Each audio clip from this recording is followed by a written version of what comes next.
Vamos iniciar nossa leitura em nome do Pai, do Filho e do Espírito Santo. Amém. Meu Senhor e meu Deus, creio firmemente que estás aqui, que me vês, que me ouves. Adoro-te com profunda reverência. Peço-te perdão dos meus pecados e a graça para fazer com fruto este tempo de oração. Minha Mãe Imaculada, São José, meu protetor, anjo da minha guarda, intercedei por mim. Envia teu Espírito Santo para que eu compreenda e acolha a tua santa palavra, que eu te conheça e te faça conhecer, te ame e te faça amar, te sirva e te faça servir, te louve e faça louvar por todas as criaturas. Faze, ó Pai, que pela leitura da palavra os pecadores se convertam, os justos perseverem na graça e todos consigamos a vida eterna. Amém. Epístola de São Paulo aos Hebreus. Do capítulo 9, versículo 1 ao capítulo 10, versículo 18. Eficácia definitiva do sacrifício de Cristo. A primeira aliança, na verdade, teve regulamentos rituais e seu santuário terrestre. Consistia numa tenda. A parte anterior encerrava o candelabro e a mesa com os pães da proposição. Chamava-se santo. Atrás do segundo véu achava-se a parte chamada Santo dos Santos. Aí estava o altar de ouro para os perfumes e a arca da aliança coberta de ouro por todos os lados. Dentro dela, a urna de ouro contendo o maná, a vara de Aarão que floresceu e as tábuas da aliança. Em cima da arca, os querubins da glória estendendo a sombra de suas asas sobre o propiciatório. Mas não é aqui o lugar de falarmos destas coisas pormenorizadamente. Assim sendo, enquanto na primeira parte do tabernáculo entram continuamente os sacerdotes para desempenhar as funções, no segundo entra apenas o sumo sacerdote, somente uma vez ao ano, e ainda levando consigo o sangue para oferecer pelos seus próprios pecados e pelos do povo. Com o que significava o Espírito Santo, que o caminho do Santo dos Santos ainda não estava livre, enquanto subsistisse o primeiro tabernáculo.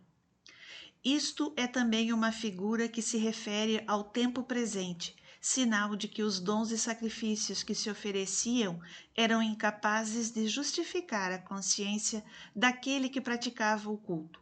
Culto que consistia unicamente em comidas, bebidas e abluções diversas, ritos materiais que só podiam ter valor enquanto não fossem instituídos outros mais perfeitos.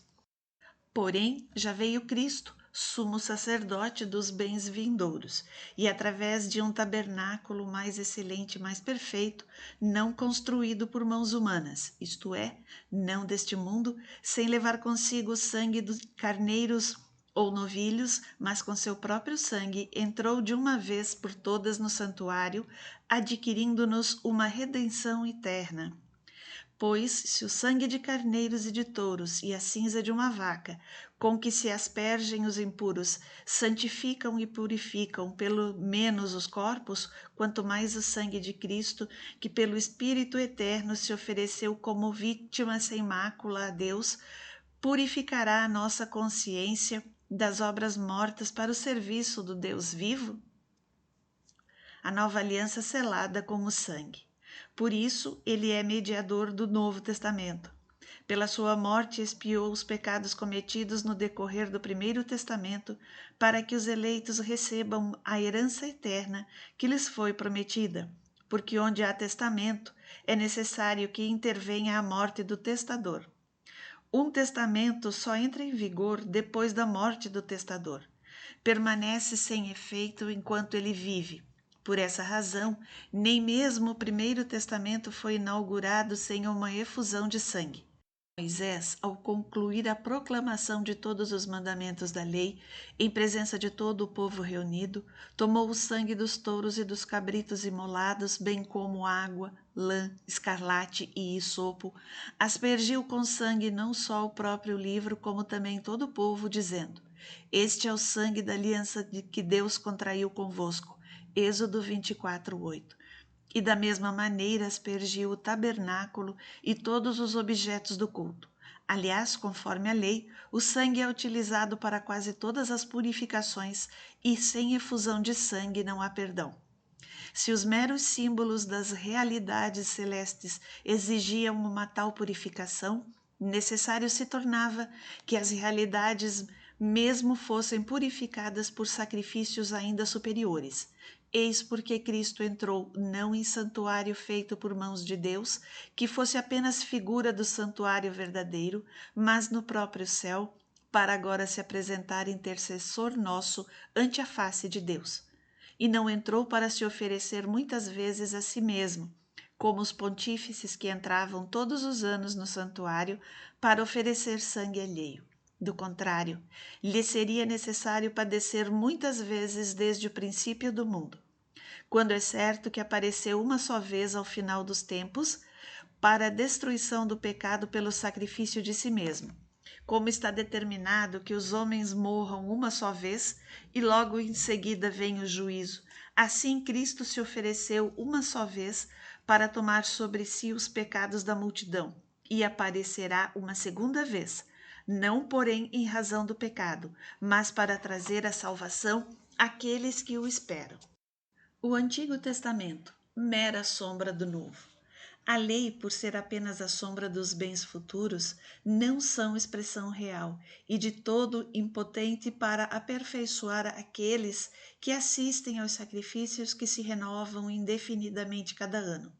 Realmente, se os fiéis, uma vez purificados, não tivessem mais pecado algum na consciência, não teriam cessado de oferecê-los? Pelo contrário, pelos sacrifícios se renova a cada ano a memória dos pecados, pois é impossível que o sangue de touros e de carneiros tire pecados. Eis porque, ao entrar no mundo, Cristo diz: Não quiseste sacrifício nem oblação, mas me formaste um corpo. Holocaustos e sacrifícios pelo pecado não te agradam.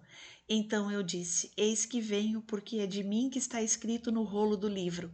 Venho, ó Deus, para fazer a tua vontade. Salmo 39, 7. Disse primeiro: Tu não quiseste, tu não recebeste com agrado os sacrifícios, nem as ofertas, nem os holocaustos, nem as vítimas pelo pecado. Quer dizer, as imolações legais. Em seguida juntou: Eis que venho para fazer a tua vontade. Assim aboliu o antigo regime e estabeleceu uma nova economia. Foi em virtude dessa vontade de Deus que temos sido santificados uma vez para sempre pela oblação do corpo de Jesus Cristo. Enquanto todo sacerdote se ocupa diariamente com o seu ministério e repete inúmeras vezes os mesmos sacrifícios, que, todavia, não conseguem apagar os pecados, Cristo ofereceu pelos pecados um único sacrifício e logo em seguida tomou lugar para sempre à direita de Deus, onde espera de hora em diante que os seus inimigos sejam postos por escabelo dos seus pés. Salmo 109, 1. Por uma só oblação, ele realizou a perfeição definitiva daqueles que recebem a santificação.